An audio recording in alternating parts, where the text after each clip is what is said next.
Hello my friends, and welcome back to the overview videos for Divide and Conquer version 5, this week returning with the Nation of Khand. Now let me preface this video with a bit of an explanation for my absence over the last weekend. So, about 2 weeks ago I had gone through the process of completely wiping and resetting my hard drives on my computer. There was no illnesses or viruses or anything like that. It was just a personal decision to start from a brand new clean slate since things were getting a bit messy for my tastes, and I have just graduated, so I was like, you know what, moving forward with my life, let's just have a fresh computer, clean drives and everything that I can just work on going forward. So I spent some time getting everything reinstalled, different games that I was liking to play. I spent a lot of time on Kenshi over the past couple of weeks, and I've been having a lot of fun in that. And just today I got OBS reinstalled so that I could get this recording out here. I just didn't feel like it last week while I was still getting everything else installed on my computer. But also I have updated the audio levels and the audio settings, so let me know if you guys have any feedback towards the current audio setup that I am using, if you think it is great, if you have any suggestions, if anything seems too loud, or if there's too much like noise gate stuff going on, just let me know down below. I think this will probably sound better than the other videos I've done in the past, at least that is my current hope. So without any further ado, let's just go ahead and get into the faction. So who exactly are the Variags of Khand? Well, they are the Wainriders and the other men to the far east beyond the realm of Mordor. And in Divide and Conquer, they've been taken on with a very Mongolian-inspired visuals, and even in classic Divide and Conquer there was also some Japanese inspired visuals. I don't know if you guys remember, but in the old days of Divide and Conquer, some of the cavalry for Khand actually had like samurai armor, and they had like the Japanese war flags and stuff on their back. It was a very interesting take, and in some ways I kind of miss that, but through recent years of Divide and Conquer development, they have taken on more of a Mongolian-focused look to them, and there isn't really any remnant of the samurai, maybe in the Variag bowmen and the Variag infantry to a smaller extent, but those Japanese influences have kind of disappeared in modern days for Divide and Conquer, and the Variags are essentially the Mongols. They are very Hunnic inspired, so that is who they are. You are nestled in a very safe corner of Middle-earth here, way in the back southeastern section, as far back as you can go. So in a way, you're kind of like the dwarves of Ered Luin. You're kind of nestled in your own corner, and you are surrounded by allies. So to the north are the Easterlings of Rhûn. To your northwest is, of course, Mordor and the Sea of Nirn. And to the southwest, beyond a couple of rebel settlements, there are the Haradrim, who are to your southwest. So you are surrounded by allies, so it will be mostly safe for a while up until we get towards the Blue Wizard scripts, which I do have a PowerPoint image that I'll show, which just gives a whole rundown of the script requirements, and I'll show that later on in the video when we get towards discussing about the script. So, first of all, we'll talk about your starting characters. I'm going to get the diplomat out of the way. You do start with a diplomat. Todan here, he has nomadic charms and a step horse, so he can move around quite some distance for a diplomat character, so that's something nice there, but nothing more to say about him. He's just a diplomat. Your faction leader is Khan Arkish. He is found in Sturlurtsa Khand. He is a man of Melkor. He's a Variag tribe member, so you will see there are traits for Variags and for Wainriders. They don't offer any effects currently in the mod, but they do just give a little bit of flavor for your characters, so you can see which tribe do they belong to, but I think it would be nice if there were some small effects to be added there. Khan Arkish just has a regular bodyguard, nothing special for him there. He has the Variag nobles, which are honestly a pretty solid bodyguard, and oh, I have auto management set on. I need to turn that off later if I ever play a campaign again. He does have a special ability being the Serpent Elixir, which is a solid ability with a good chance to stun enemy units and makes your army a bit better. Besides that, he has a couple of unique retinue Warhordes Brotherhood warriors. This gives a reference to the old days when Khand had 4 different Warlords Brotherhood type units. There was like the Brotherhood of the Axe, Brotherhood of the Bow, Brotherhood of the Lance, and Brotherhood of the Sword. And these were your elite infantry, and you kind of picked one type of barracks back in the day to pick your elite unit, which I thought was kind of a cool system. Honestly, I do kind of miss it a little bit, but they are kept as a relic here in some of the ancillaries that you will have for your different units. He also has Khandish armor, giving him an extra piece of hit point, but that's really it for Khand Arkish. Nothing too special. The only reason you really want to keep him alive is for his special ability, and chances are your generals, being horse archers, they are very, very survivable. Even if a battle turns very, very bad for you, chances are the horse archers are going to run away before they ever actually fall in combat. So that is it for Khand Arkish. Also in his settlement, he does have a unit of steppe archers and nomad horsemen garrisoned at Storlurza Khand. Warlord Rush is your faction heir. He comes with a unique bodyguard, being the Wind Riders of Khand. Is it? Yeah, Wind Riders of Khand. These are the fastest cavalry units in the entire game, bar none. They are incredibly swift on the battlefield, so he has a unique bodyguard there. He also has the special ability for the Serpent Elixir, so you will most likely want to keep Warlord Rush kept alive and well. And he has a very interesting retinue that I really like. A Dutaban's descendant, which is a famed Meras, a descendant of Felroth. I completely butchered that pronunciation, so I'm sorry, guys. I'm not going to try that again. But that is a bit of old lore for you there, so that is saying that the Khandish horses actually come from these famed horses in history. So, Warlord Rush has one of those. Outside of that, pretty standard bodyguard stuff here, nothing too special. I always thought that was kind of nice that he had a famous horse that does give him extra bodyguard size. And you do want to give this to the next heir that you decide to have for your faction. So you do want to pass this around, and that does have interesting abilities, to be honest here. Outside of that, he does have a unit of steppe archers in Oibamari, and I'm gonna like always allow building and recruiting because I don't like auto manage at all. Can we just not do that? Thank you. Your next leader will be Yiltig, who is a general in Amu Khan. Standard bodyguard for him, no special abilities, and you're going to see that for the rest of the generals. So I'm just going to go quickly through them. He does have a Khandish axe and a Khandish helmet, and he is actually the first of the Wayne Rider tribe members. Next down is Togrul, who is over in the fort west of Shelkar, kind of in a natural expansion place to reach Imlad Karnan. Nothing special here, just a regular bodyguard to have. In his fort, he does have a unit of Variag bowmen, Variag swordsmen, and 2 Barun raiders that you can use as horse archers. These are the new reformed Khandish horse archers that they used to have. What were they called? Were they just Khandish horse archers? I think they had a different name. I'm blanking on it now. Khandish huntsmen or something like that. It's been a while. My least favorite cavalry unit to fight, because I don't like it when units of horse archer cavalry have shields and Cantabrian circle. That's just an annoyance to me, because it's so hard to take these guys down, both in melee and with counterfire, since they're just going to run away or run around in a circle. So I do not like fighting Khand. Next general is Karfe, or Karf. I'm not sure how you would actually pronounce his name. Standard stuff going on here, but he does have a caravan in his retinue, so you probably want Karfe to basically just be a governor in our settlement and work on the trade income, since he does have a bonus here from his caravan ancillary. Also with his garrison, just a unit of steppe archers. And your final starting general is Bartan, who starts in Shelkar and has a unit of steppe tradesmen. And nothing special here. So your only real unique bodyguard is the Warlord Orash, and Khand Arkish is your faction leader, just because they both have special abilities, and Orash has a unique bodyguard. So that is it for your characters at the beginning of the game. We are on turn 2 here, so you can look at the map and see the nearby rebel expansion. So to the south, you do have the option of taking Siakan, which is actually quite a wealthy village. It does have some silver mines here, so it's a good expansion to take. And then Kruk Mahur over here in the central Far Shelkar region. And then to your far west is your only other options for expansion. Imlad Karnan, you probably won't be able to get to Asthala, as Harad will probably grab that pretty early. You can still get Tir Ithraid, Haudhanur, and maybe Ostathil if Mordor or Gondor haven't gone down for it yet.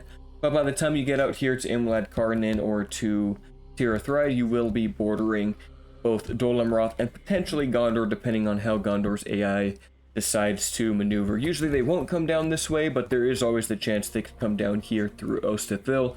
But Gondor is going to be occupied with Mordor primarily, so really your only Numenorian enemy you're going to be fighting for a while will be Dol Amroth, and you'll have Harad and potentially the Ardenaim to help you out with that fight. As for your starting settlements, we'll go through those now. Sturlurtzakand is your capital. It starts as a large town, which can be upgraded to a city and then eventually a large city. The large city is, I believe, restricted towards the Mordor side of the script, though it could also be unlocked either way. It might just be a part of the script for siding with Mordor or the Blue Wizards. I'd have to double check that later. In fact, I think the display message here for the faction info will potentially specify what it is. I don't know if it actually does. You guys can maybe check that out. But I do believe either it is just available always, or you need to complete one of the sides of the scripts to actually unlock the large city. I thought it was with the Mordor side, but I'm not 100% certain on that. As for Sturlurtzakand, you do have gold mines, so both Sturlurtza and Amukhand, it is very nice to get the mines going here, because gold is the most valuable resource, and you actually make a solid amount of income. 400 gold from the mines, and then 25 for being Men of the East. So a little less base building income, but high mining value here. So it is very much worth it to get those.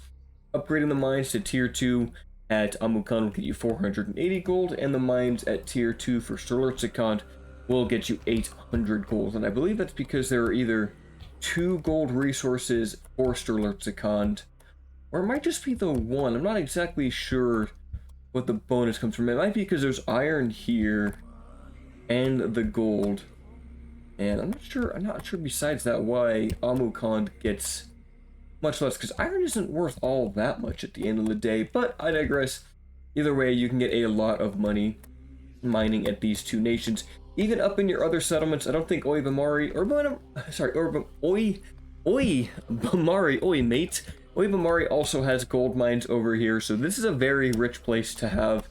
And additionally, you can also get mines in Kizilkum, but only at 160. I think it's just for the iron resource there. And even in Shelkar, there are mines, silver mines, so you have many mining options on your settlements, and there are even silver in Siakan. So Khan, you can make a lot of money, and when I load one of the other saves where I progressed through these scripts, you can actually see just how much money you can actually make here. They can make a lot of money in these settlements, especially Sturlurtzakand. As for your other places, Oi Bamari is a castle. This would be a good place to prepare for additional military recruitment. Should you decide to fight against Mordor, you will probably use Oi Bamari as your staging grounds.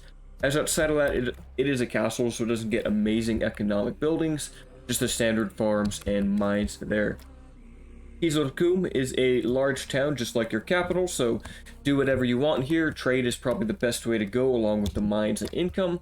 And to the west is Chelkar, a village, which does have a decent starting population at 639 with a good growth rate. I'd recommend just adding maybe a Mason's Hall and chicken farming. Get the growth rate going on here at Chelkar and upgrade it to a larger town so that you can recruit more units from Chelkar. Though do notice you get a couple of units from your nomadic gathering grounds, being the Baroon Raiders and the Horsemen. We'll go into the military buildings fairly shortly. And of course you have the Variag Fort here. So you have some decent starting settlements, lots of mining income, and they are very safe. You won't really naturally get attacked unless you go to war against the forces of evil. That is the only real case, or if you side with evil, you will have to fight both Palando and Alatar, who will besiege Amukhand and Sturlurtzakand at the same time, and that will be a very difficult sequence of battles to go through. So going into your military buildings, your first tier are the nomadic gathering grounds, which I just spoke about, gives you the Baroon Raiders and the Nomad Horsemen. The second tier are the military lodgings. This will add you the Nomad Axemen, Nomad Warriors, and the Baroon, it does add the Baroon Hunters, correct? Yeah, it adds the Baroon Hunters there, so you get the infantry variant instead of just the cavalry. Going up into the third tier, which does require the Great Hall. This will add the Variag Horse Archers, the Wind Riders of Khand, Variag Lancers, and it should also add, yes, the Variag Swordsmen and the Variag Bowmen. So anything with Variag in the name and the Wind Riders you will unlock there. And I think Wind Riders might be region locked. No, they're actually not, so you don't have to worry about area of restriction or area of recruitment. I forget the acronym. I think it's area of recruitment. And the final building is the Hall of the Brotherhood, requiring the blacksmith to make. Building the Hall of the Brotherhood will add the Warlord's Cataphract Archers, the Warlord's Cataphracts, and the Warlord's Guard, a very powerful infantry axe unit there. So you do get some good infantry options, though primarily you are going to be a cavalry nation. Now I can show you the Inquisition headquarters here. It's better to show this showing a save loaded as the Mordor side. Basically, this is the second tier of the Inquisitors building, so if you side with Mordor, you can build this to get you Temple Wards, Temple Marksmen, and Great Beasts. There are two tiers of this, so this is only showing the second tier right now because I haven't activated the script yet. The first tier, you just get the 2 Temple units, and I believe it's only available here in Stirlurtza and Amukhand, as well as other major Numenorian settlements. I could be wrong. Is it available in Amukhand? I think it actually is, but I can load up that save shortly. The other option is if it'll show me here in the castle, the Orokarni Clan Hall. So siding with the Blue Wizards when they arrive, you will be able to train Stiffbeard Archers, Stonefoot Spearmen, and the unique Orokarni Warriors, which are unique only to Khand, and I think that they should be added to the other Dwarven nations as well, because, I mean, they are more or less on par with, I guess, Erebor's King's Infantry, more or less, like 9 attack, 21 defense. So they're a little bit redundant in Erebor, but I do think they're just cool, and I like having the extra flavor. So Khand at least gets an extra unit of dwarves there, in addition to the regular Stiffbeard and Stonefoot. I got them mixed up, units of the Orokarni. At the second tier of the Orokarni Clan Hall, you can also get, of course, the amazing Iron Fist Hammers and the Blacklock Engineers, giving you some very, very powerful Dwarven units. And I believe in your barracks at the Hall of the Brotherhood, you get the Ushishia Storm Riders if you side with the dwarves. We can double check that in a moment here. Now, another unique feature is that if you, at the beginning of the game and siding with Mordor, you have access to the Dark Shrine and Dark Sanctuary culture buildings, but if you side with the dwarves, you can build sanctuaries instead for additional nomadic culture. So at the start, you are men of the East without much nomadic culture, and then if you switch to the Blue Wizards, your culture will change then to nomadic instead. So that is an interesting feature of Khand. Aside from that, pretty much no other building restrictions, just level 3 blacksmithing, which in my opinion should probably go to level 4 with the Orokarni. That's just a personal thought though. And everything else is pretty standard here. You do get the Warriors Guild, being the Nomads Guild, and the Warlords Brotherhood. No special units here, they just increase the retrainability for your weapons, and they give you a morale bonus. And interesting, it does say that the Nomads Guild does give you a melee weapon bonus for ranged troops.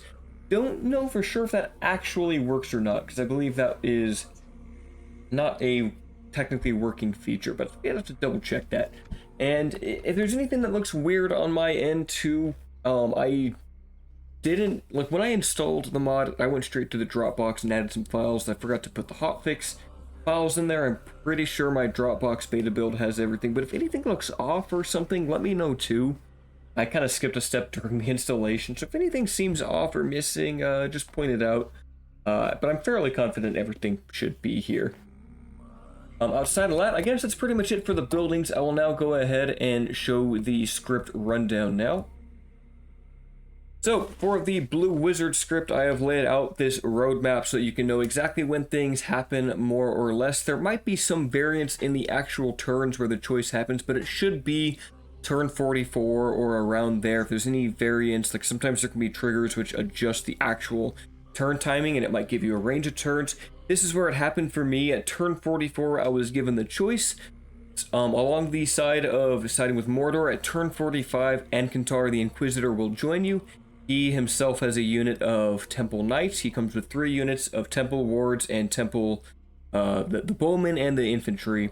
And it also comes with a unit of Great Beasts. And then at turn 46, Palindo and Alatar will both besiege Amukhand and Stirlurtza with an army of Orokarni Dwarves, Ushishia Storm Riders, and some Khandish Cavalry. At turn 46, if you decide to side with the Wizards, you will have rebels assaulting Cheldkar and Kizilkum. They begin the siege the turn before at 45, and then they attack on 46. At turn 48, stronger rebels will then attack Amukhand and Oibamari, and at turn 50, Ancantar sieges Sturlurza with a very powerful army. Now this army has both the temple units, Ancantar with his temple knights, Sauron's Will, a bunch of Uruks and Uruk halberds, troll catapults, and some great beasts, though you do get Palando and Alatar to help you with that battle. So now I'm going to switch it to the game again, and I will load into a save that has Ancantar. First, we'll look at that. So here we are now on a save at turn 45, where I have sided with Mordor, and all I did for these 45 turns was just I hit end turn over and over again, and I built buildings, and that kind of shows just how much money you can actually make. This is just a natural income from very minimal recruitment until the end, and I got bored. But yeah, Sturlurza Khan with an economic focus here, making 4,300 gold, Amukhand at 2,000, even Oibamari 2,000 gold, Kizilkum 2,300, and Cheldkar kind of lagging behind at 1,200 there. But it just shows you can make quite a good amount of money in these nations, and I don't even have taxes at very high, and nor do I even have the market yet at Sturlurza Khan, so you can make a lot of money back here.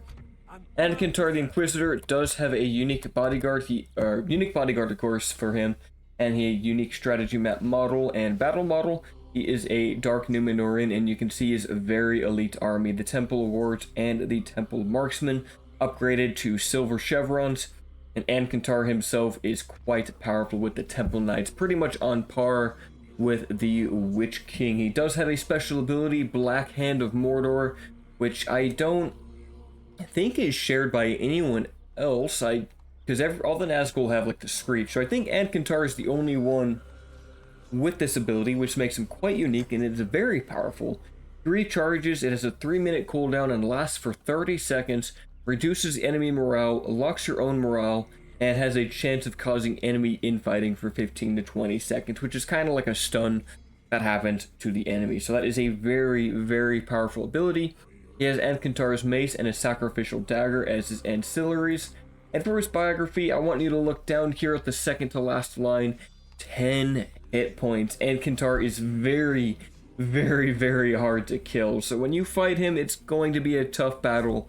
But you do get Dwarven Catapults if you side with the Blue Wizards. That's probably your best bet to kill Ancantar, is either shoot him with the Blacklock Engineers or just deck him with some Grape Shot, because otherwise he's so difficult to take down in melee. Temple Knights are a really, really strong bodyguard. So this is your reward for staying with Mordor, and at about turn 50, I think it was. Oh no, the next turn, the Wizards will actually besiege you, so we'll just load that now so I can show you guys the army that the Blue Wizards get, because it is quite powerful, and you're going to need to prepare for this assault. Thankfully, you will have Ancantar to help out, but you're going to want to invest in military. You probably won't want a garrison unless you want to actually take the siege assault, but at the very least, get your Warlord's Halls built up and get your stronger units. So, Alatar the Blue will attack Sturlurza Khan, while Palando the Blue attacks Amukhand. Now, Ancantar can only really reach Alatar at this turn. So if you wanted to maybe send him to Amukhand, then on turn 45, put him kind of in the middle here. It's kind of your choice. Which settlement do you want to save first? Do you want to fully garrison these settlements for the battle, or do you want to maybe sacrifice one? And if you're going to sacrifice one, I'd probably sacrifice Amukhand to deal with Sturlurza first. But if we go to attack Alatar the Blue, we can show the army he has. Strength ratio is actually in our favor because of these great beasts and all these temple units that are definitely going to be very important for fighting Alatar. Alatar the Blue has a unit of Iron Fist hammers, while Palando has the Blacklock Engineers. Do notice they have Fury of the East, another very powerful special ability. 3 charges, similar to yours, gives their army 250% combat effectiveness. This is the highest of any combat effectiveness modifier. And I wish I knew exactly what that means. If anyone knows exactly what the combat effectiveness means, put it down. I'm pretty sure it just applies a modifier to their stats for this time, but I'm not 100% sure. I just know it is supposed to make your army work better. So it is a very powerful ability. Alatar and Palando's armies are the exact same, minus their bodyguard and the second unit they have. So because Alatar has the Iron Fist hammers, he has a unit of Blacklock engineers that aren't his bodyguard, and Palando, having the Blacklock engineers as his bodyguard, will have Iron Fist hammers here. So it's basically, actually no, they both have Iron Fist hammers. Are they just both built that way? I could be mistaken here. I could have sworn they just get one of each. At least they do when you get the wizards. Okay, no, they do just have the exact same army composition. My mistake. I just didn't notice that before. But Palando himself, of course, has Blacklock engineers. So either you're going to fight 2 Blacklocks or you're going to fight 2 Iron Fists. So again, looking at the full army here of Alatar the Blue: Stonefoot Spearmen, 2 Orokarni Warriors, 2 Stiffbeard Archers, 2 Dwarven Catapults, the Ushishia Storm Riders, which are a very powerful armor-piercing and potentially, I believe, body-piercing crossbow unit. They are very powerful. Wind Riders of Khan, 2 of those, 2 Warlords Cataphracts, Variag Horse Archers, and Warlords Guards. So these are very, very powerful armies. You're going to need these temple units to help you out with this, unless you happen to max out your barracks by the time this assault happens and you just have like your own armies of Warlords Guard or Warlords Cataphracts, probably some Variag Swordsmen, as these guys are solid two-handed infantry, maybe even some Nomad Axemen for cheap armor piercing, maybe even your own catapults too to help you with these fights, as it's not going to be an easy one fighting all of these infantry and elite cavalry units. This is not meant to be an easy fight. Ancantar definitely comes in to save the day there. And then do note, if we check the building browser now, the Inquisitor's Watch available at tier 1, and then the headquarters like we showed below. So you can get that in Sturlurtzakand. You can get that not in Amukhand, actually. So I think it's just Sturlurtzakand now that we're checking, but also any major Numenorian settlements, so Gondor, like at Minas Tirith, Dol Amroth, potentially Umbar, Tharbad, Isengard, all those places you'll be able to build the Inquisition Watch. And I haven't talked about the Nomad start, but you can also start the game nomadic. That will align you with Mordor. I'll just discuss this now. You can go anywhere. Wherever you decide to go, I'd recommend going somewhere with a major Numenorian settlement, so you can at least create the Inquisitor's Watch wherever you go, and that'll allow you to train the 2 temple units at, no culture requirement, which is a significant boon. So if you're going to do the Khand Horde start, and for example you go to Minas Tirith, build the Inquisitor's Watch, and you can get some strong infantry without waiting for your culture to increase. And that's all I'll really say about the Nomad start, and you can just go anywhere. It's like Umbar. I kind of just prefer the vanilla start, though, as Khand, and even then I don't play many Khand campaigns. I'll go ahead and now load a Wizards save here, and we can show, of course, having control of Palando and Alatar and some of the locations of the Orokarni barracks. Now here we are on turn 50. This is when you will get Alatar and Palando, so you are going to have to weather the storm of sieges at your other settlements. I just auto-winned them and cheated the way through, because there's no way like my small armies would have actually won, especially not the one at Kizilkum. I think I probably could have won the defense at Cheldkar with this army, probably would have been fine, but Kizilkum, there wasn't much of a chance on that. And then of course the armies get stronger at Oibamari and Amukhand. So Ancantar the Inquisitor will attack you and besiege you at turn 50, but you do get Alatar to come save the day. You can even get some mercenaries here. You have the same exact units, except for now that you have control of them, you don't get 2 units of Iron Fists or 2 units of Blacklocks. You just get 1 of each, but the rest of the army is the same. You get the Wind Riders, Storm Riders, and the Dwarves to help you fight off. And you get 1 catapult in each army. You cannot train more Dwarven catapults. This is it. So you're going to have to use these wisely and keep them protected throughout your campaign. Now, Ancantar's army, if we look at it here, Ancantar, of course, having his bodyguard itself, 2 temple wards, 2 temple marksmen, and the great beast. So he doesn't come at you with 3 of each, but instead he also gets Sauron's will, 2 of those, 4 units of black uruks, and then a ton, that is 6 units of black uruk halberds to deal with your cavalry, and 2 troll catapults. So it is a very tough battle, but you are given the tools you need to win it, given the fact that you have a very nice dwarven army. The Orokarni warriors can go toe-to-toe almost toe-to-toe with the Temple Wards. They can fight off the Black Uruks and the Halberds. You have the Storm Riders to shoot armor-piercing crossbow bolts through the flanks of the Uruk phalanxes. And you have catapults to deal with Great Beasts or Ancantar himself. That Grape Shot is going to save you a lot of stress in this battle. And that is pretty much it for the Con campaign. So I've shown you the scripts, I've shown, at least I've talked about the Horde Start briefly. You can do a Horde Start and go anywhere, you just lose all of your settlements. I don't really feel like I really need to show that one. You guys can just experience that for yourself. It's just like Umbar. I don't think I've really missed anything else on the campaign map here, so yeah, we will go on now to the battle map.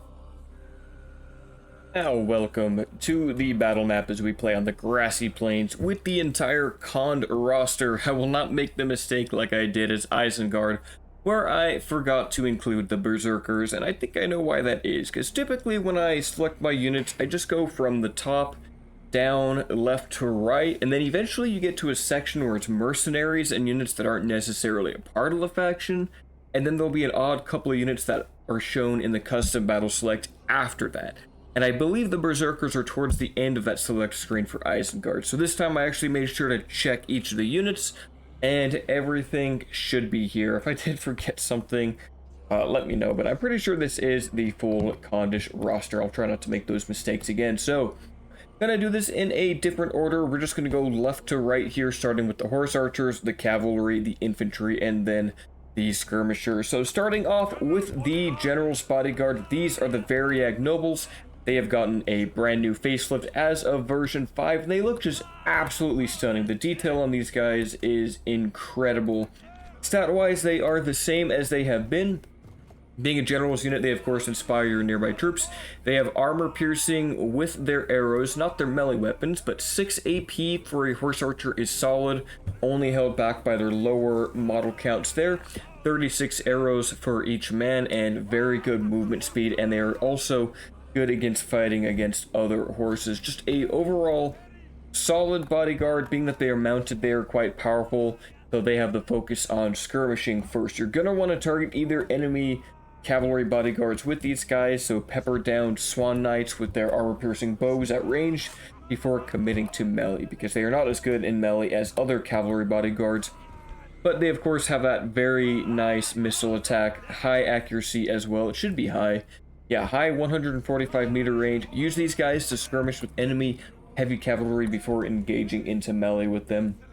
Overall, a solid bodyguard that also benefits greatly from increasing their bodyguard size through retinues and ancillaries or traits that increase their public security or bodyguard size. So you want to keep that in mind with the Variag nobles. If you're going to use them in battle, try to get as many of them in your in the general's bodyguard as you can. The base size is 22. Going into our standard tier 1 horse archers, these are the Baroon Raiders, the old Condish Raiders from previous editions of the mod. Oh, these are not them. Here we go.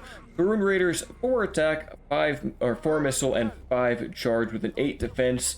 Biggest thing with these guys, 3 armor and 2 shield gives them a significant resistance to enemy archers, especially because they have Cantabrian Circle, and by default they are in this loose formation, which can be made even looser if you set their formation to loose. So they have a very scattered, excuse me, horse archer skirmish focus here. Cheap, cost effective at range. They will get through their missiles very quickly, as horse archers have a fast firing animation.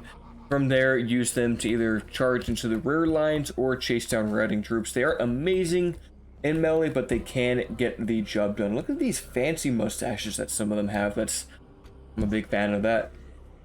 Going into the next horse archer unit, the upgrade are the Variag horse archers. This requires the tier 3 barracks to get anything with the Variag unit. 6 melee, 6 missile, 6 charge, 14 defense with high accuracy, slightly better range, and 34 missiles instead. So just overall a direct upgrade to the Baroon Raiders. Only downside is they drop 5 soldiers in their battalion, but get significantly better armor stats, and the shield value stays the same. They are just a direct upgrade. Same thing, loose formation or Cantabrian Circle, and they have these flags on the back of them, which I like those a lot. I really like those. It reminds me of Classic Con, where the more Japanese inspired units had these flags on a lot of the units, so it's nice to see that. Next off for your horse archers, the last tier requiring the tier 4 barracks, the Warlord's Cataphract Archers. 7 melee, 8 missile attack with a 9 charge, so a horse archer that is meant to also go into melee. 16 total defense there, mostly being the armor, though they do drop the shield for that. Heavy armor and a bow, they need to drop their shield, so they do have some vulnerabilities to armor-piercing archers in that respect.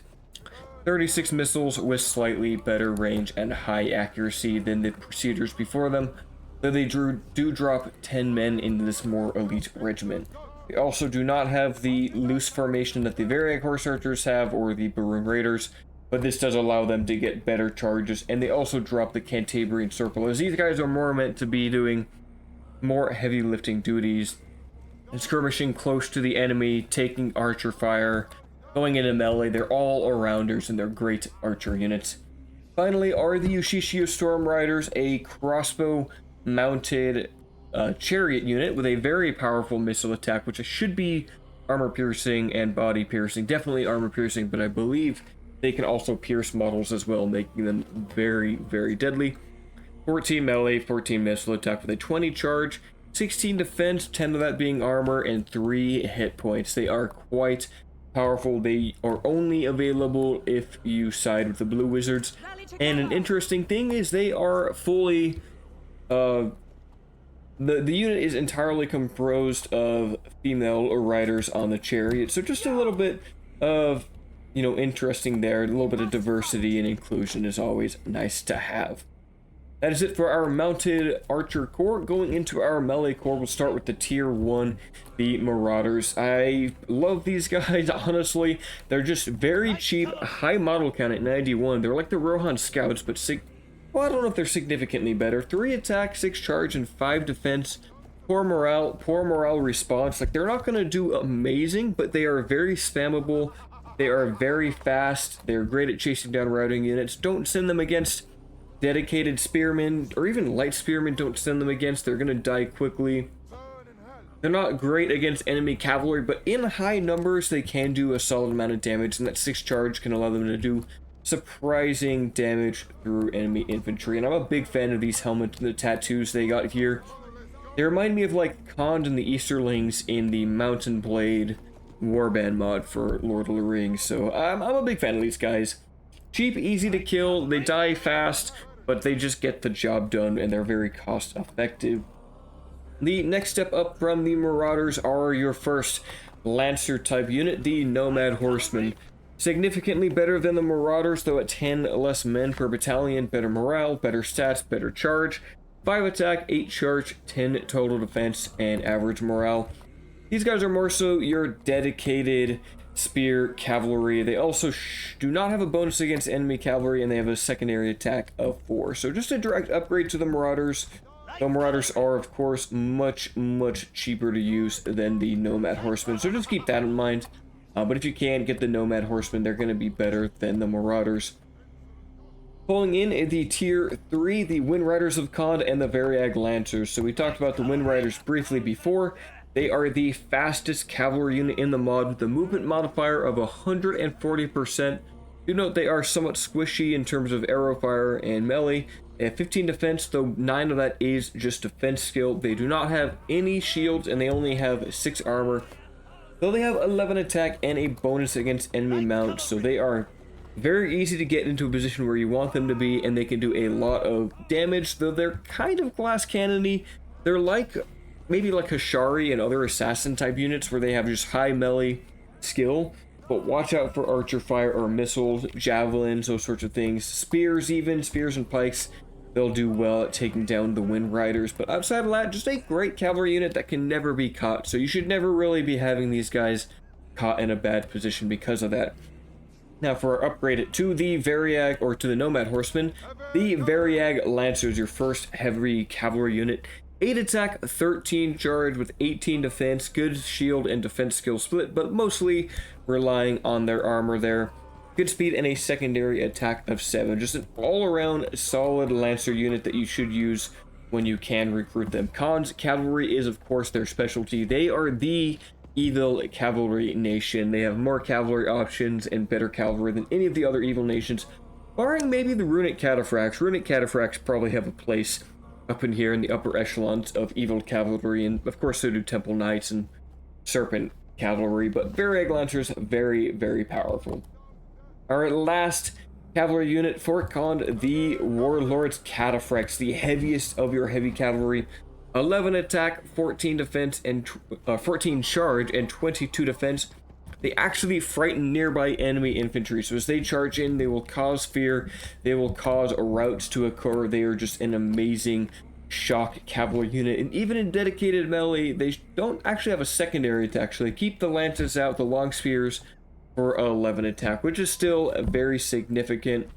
They don't have any other bonuses against horses or anything like that, but in general, just a very, very powerful high mass cavalry unit. They will get plenty of kills and are very hard to lock down, as Khandish cavalry are. So a great unit here. Warlords, Cataphracts, and the Cataphract archers are just fantastic cavalry. Some of the, definitely the best on the evil side. They're definitely up there. So now we'll go on to the infantry side, which, I mean, looking at how much infantry and archers you have, I mean, yeah, this is not a focus of Khand. At the tier 1 infantry, we have the Steppe Tribesmen. Steppe Tribesmen, 177 models.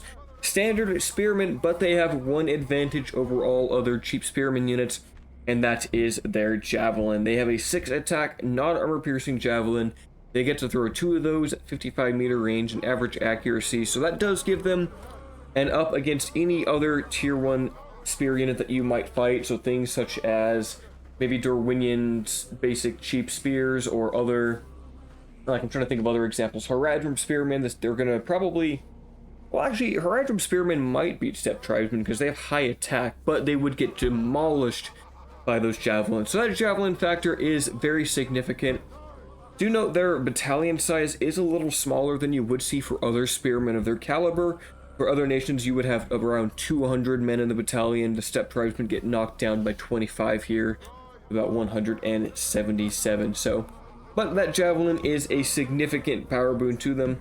Do note they don't have shield wall or anything like that, so even taking a frontal charge against cavalry, the Steppe Tribesmen will take a lot of damage. They are still your meat shields at the end of the day, but they do make for an effective and surprising amount of damage can come from these guys from their volleys. So they're cheap. They are definitely going to be a core part of your early to mid game. In the late game, I'd probably start to phase them out outside of just conscripting men for the sake of having more men. Going on into the second tiers of infantry, 2 units I'm a really big fan of visually. Talk about the Nomad Warriors and the Nomad Axemen. So Nomad Warriors, 6 attack, 4 charge, 9 defense, just average, solid sword and shield units, and I love the curved swords they have in the flags. And wow, these guys are being noisy today. I might need to zoom out a little bit. They're screaming a lot. Nomad Axemen at 5 attack, armor piercing, 6 charge, and 7 defense. So not as great as other nations' Axemen are around this tier, but they still get the job done and have high numbers of soldiers to begin with. So lesser stats here than other nations you might see, but overall just solid average infantry. Just keep them away from being charged and they'll do okay. They're meant as kind of your first city assaulting units. They'll be your front line as you fight through the streets. If you fight in the streets of Gondor, the Nomad Axemen are going to be a big help along with the Nomad Warriors, since the cavalry won't be able to get their charges off. And if you have to fight spearmen, well, this is what you're going to need to send in. You're going to have to either shoot them down or send in the Nomad Warriors to fight the spearmen, so your cavalry don't have to. Now we get into one of my favorite units for the Khandish roster, the Variag Swordsmen. These guys, curved, great-handed swords. They got the flags on them. 11 attack, 7 charge, and 14 total defense. So not the best stats for a two-handed unit. But otherwise, I love these guys. They look cool to me, and man, they're being noisy, and I know my levels aren't quite adjusted, so maybe I'll just try to turn down the speech and sound effects a little bit there so it's not so crazy. And lastly, we get into the last tier of Khandish infantry, starting with one you can get regardless, the Warlord's Guard. A 9 attack, 7 charge, armor piercing, inspiring Axeman unit with 20 total defense, 12 of that being armor, but 8 defense skill is also nothing to scoff at. Visually, a very impressive unit here. I love their look as well. And they're basically what the Brotherhood units have become, anything in the Warlords tier, so I like them. You're not going to field a lot of these guys, but they do give you an armor-piercing elite infantry, more akin to the line of power that Gondor's Lasarnok Axemen have. They're not going to win any awards, they're not going to be top axe infantry, but they do give you a significant armor-piercing unit, and if you don't side with the Blue Wizards, that is your best infantry unit that you can field. If you do side with the Blue Wizards, you can get the Orokarni Warriors. Similar defense, 21 defense compared to the 20 here. They drop 3 of the defense skill to gain 3 shield value, helping them more against archers. And they get 1 more armor value as well. Additionally, they get shield wall, but they drop the armor piercing. Orokarni Warriors, just a good stalwart line holding unit to have, and also good in sieges if you need a strong infantry unit. Them along with the Warlord's Guard. This is basically your upgraded version of your Nomad Warriors to Nomad Axemen, so you do get some solid infantry, and of course this isn't including all of the other Orokarni units. I've kept those for the Erebor video, but the Orokarni Warriors are currently unique to Khan, so that's why I wanted to talk about them here. Of course, if you do go with the Dwarves, you're going to add 3 more infantry units here: Iron Fist Hammers, Stonefoot Spearmen, and I guess the other 2 would be archers. So you'd have 2 other infantry units and 2 other archers if you side with the Blue Wizards. I just didn't have room for them, and these are the only ones unique to COD. But they're good solid infantry unit to have. You know, you don't really have spears at all in the infantry department outside of your steppe tribesmen. There are no spears, there are no pikes, so you really, to deal with cavalry, you have steppe tribesmen or you have your own cavalry. So that is one potential glaring weakness of Khan: lack of infantry spears outside of the trash tier or the dwarves if you get the Stonefoot Spearmen. But that is really pretty much it. And there might actually be some Haradrim units and runic units you get from conquering their lands. I didn't mention that in the Harad video. I do think you can get some Haradrim Spearmen or Southron Warband if you take Harad, but don't quote me on that. I can't recall for sure, but someone might be able to lay down the law in the comments below. Now, finally, the last units, the Steppe Archers here. Steppe Archers, just your archer version of the Steppe Tribesmen. 2/2/2 for their melee and 4 defense. Poor morale, poor accuracy. Don't really rely on these guys for doing much of anything at all. So if you're going to fight Harad, there is an argument that they can be useful there.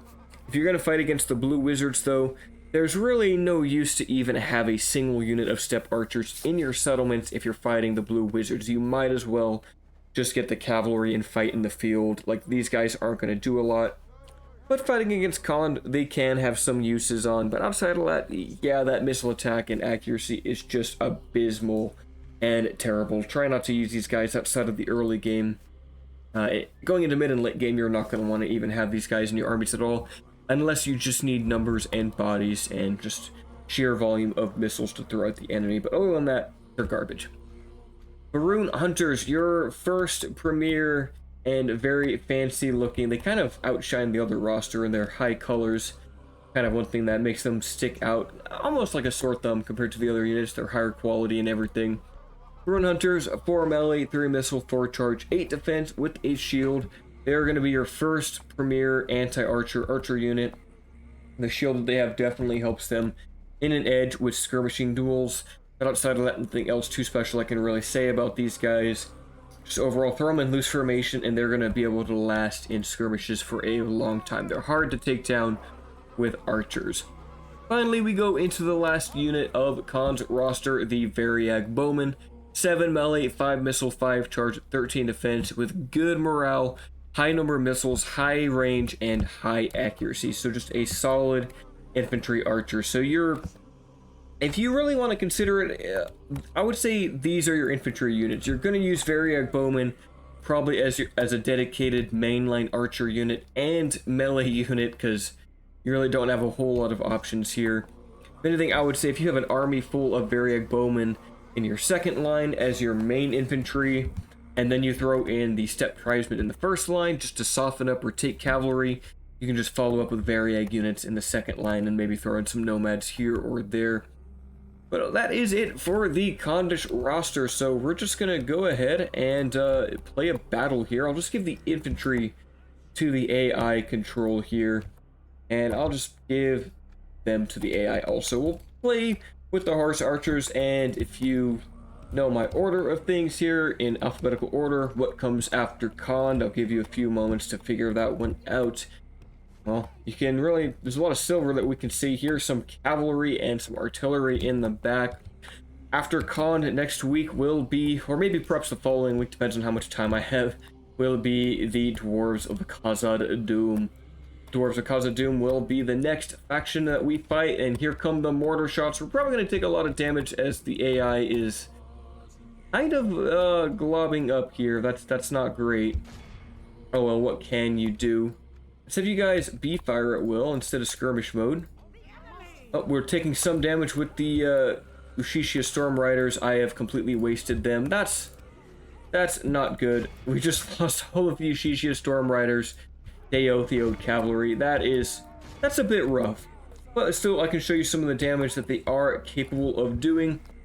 Here's the Steppe Tribesmen. Try to throw some javelins into... I don't even know what they're doing. The AI is so awful. Let's shoot some of these crossbow bolts into the Legion Shield Guard. See what kind of damage we can do. Come on, aim those crossbows. We're only down to a few. We're going to get counter shot. Here come a few shots. Look at that, doing tons of damage. Taking out quite, well, not a lot of damage, but that body piercing is certainly helpful. I have to go shut down those cavalry, or the enemy here. Let's just send in the infantry. I don't know what my AI assistant is doing here. I need to stop giving the AI control of my units like that. I mean, this battle is probably winnable. I mean, it's just a bunch of dwarves, right? Like, surely we can take them. Here come the Warlords, Cataphract Archers, not in the best formation. Kind of a long spaghetti line, Legion Shield Guard. We're going to get absolutely demolished in melee combat. Where are the Orokarni? Send them into melee. Get the Ushishia over here. Where are my Ushishia? They are still shooting at the Legion Shield Guard, and you can see a lot of them are getting staggered here, as those crossbow bolts do pierce the heavily armed Legion Shield Guard, and they can do a lot of damage. Look at that, 5 guys got hit there. Now, it's not guaranteed kills with those shots, but it is a lot of damage that can impact them. This time, yep, even more getting killed there. So Ushishia Storm Riders, very, very, very powerful. We're going to try to charge these Legion Shield Guards, see what happens. I'm just going to let those guys stay in the melee. Where's our general? Oh, he got caught in a bad situation. Varag Lancers charging the back of the Legion Shield Guard. We're going to have them turn around about base. Send in the Warlords Cataphract Archers. Not the Cataphract Archers, but the actual Cataphracts. They're still facing us. They're a bit braced. We'll see how this goes. Can we charge head on? Actually, that is a good amount of damage charging into heavily armored Shield Guard. They might even rout here. They're wavering because of the fear effect. Solid. They're still in combat. How the Yoshishi are doing. Let's try to get them to shoot these Shield Guard now. Don't know how our front lines are doing. What are you guys doing? Marauders, just charge the Legion Deeping Guard. See what happens. They're probably going to die on contact here, I bet. Yeah, they're not going to do well. Nomad Warriors, Legion Deeping Guard. Oh boy. We're winning on this side of the combat, which is good. Sent the Ushishis into melee, which is not what I wanted to do at all. Did not want them going into melee here. That was definitely a mistake. Where are our heavy cavalry? Wind Rider's going to go help support the fight. Come on, let's show their speed here. Let's have them go against the Otheod Horsemen. You see, they are very, very, very fast. Especially when they get a charge going. They are swift, so quick. Can we see the charge? There we go. Right into the back of the Otheod Horsemen. They should have no issue just chopping them down. Ideally, we get our Cataphracts to charge into the Deeping Guard. Gotta get the Yoshishi here to shoot into the Khazad Dûm Reclaimers. Gotta be careful of the artillery fire. And there are some pikes here, some Deeping Guard. This might be the first Legion. Yep, here they are. Big charge right into Deeping Guard. Look at that. Silver on silver. Huge damage to the dwarves there. Can I even reclaim this battle here? Are you guys shooting? Please tell me you're shooting. I could definitely use some big damage here just about now. I think they're shooting, right? Hopefully they're not missing. I don't know what they're shooting at right now. They should be firing. Did you guys come back? Come on. I need to see some actual damage going on here. Come on, please shoot. Please shoot.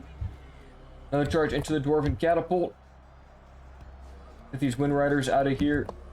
Our infantry is basically all but dead. They should be firing, though. Should be getting some kills in here. I might need to run them away from these First Legion in a second. Here comes a catapult shot. Oh, they're actually firing at the First Legion. Oh, geez, that was way too close. Hello. Have the Wind Riders who got absolutely destroyed here by those horsemen. Let's have them go fight someone else. So they're taking out the First Legion. That's okay. Let's have them park over here and fire right down the line of the Shield Guard, please. They're still firing at the First Legion, which is probably the best bet that they could, honestly. That's probably their best target. A couple of shots going in, I don't even know where. I'm not sure what's going on with their accuracy. It's being a little bit annoying, I'm not gonna lie. Legion Deeping Guard, yeah, we might have lost this battle giving control to the AI and giving the enemy some very powerful units. But look at those back shots right into the unshielded side of the Legion Deeping Guard. Oh, some of our Cataphract archers got hit by the First Legion. That's okay, we'll watch as they charge into the back of the Reclaimers, doing big damage to the dwarves. They are pretty much my only hope at this point in the battle. Khazad-dûm Guardians, let's get away from them. Of course, Khazad-dûm's roster is very, very powerful. Our Cataphracts did not like running into pikemen at all. Hithagir Beastmasters also fighting. Yeah, don't give the AI control of your units. They just will completely waste them. Our general is still alive, surprisingly. Very surprised at that. Another big charge here. Hit them again. Shishia, I don't even know what I should do with you.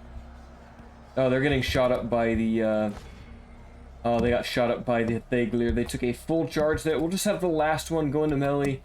See what damage they can do. How much damage can you do on the charge? Can you get a few kills? Oh, definitely gonna run through the Legion Shield Guard. Probably not gonna get many kills, though. They're just looking at me wasting my units in a probably, honestly, arguably winnable battle had I actually commanded my full forces, but sometimes I'm too lazy. Alright, can we actually get some kills in melee here, or are we gonna die to the dwarves? Yeah, they're not great in melee. Try to use them at range if you can. That's pretty much it for the battle. We've lost pretty much everything. Let's just hit these beast hunters now with the cataphracts.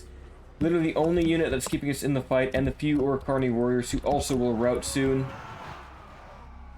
We're gonna hit these loose formation beast hunters. No issue there. We've managed to kind of turn it around at the end, but yeah, I mean, our cataphracts are starting to get routed. First Legion still has plenty of models left. Big charge into the back of the Khazad-dûm Guardians. Our Orokarni warriors are routing, and yeah, that's it for the battle. I couldn't win this one. Maybe if I actually controlled my whole army, I could have done it. But I also gave Khazad-dûm a very powerful one. But I mean, even just myself microing like a couple of units, we managed to do okay, just because Cavalry is so charged. We're going to do one last suicide charge into the Shield Guard. They're going to not be braced, so this just shows the power of the Cataphract. Oh, there's our general, of our Warlords Cataphracts. And that will basically be the battle, so I'll just see how many kills they actually managed to get here.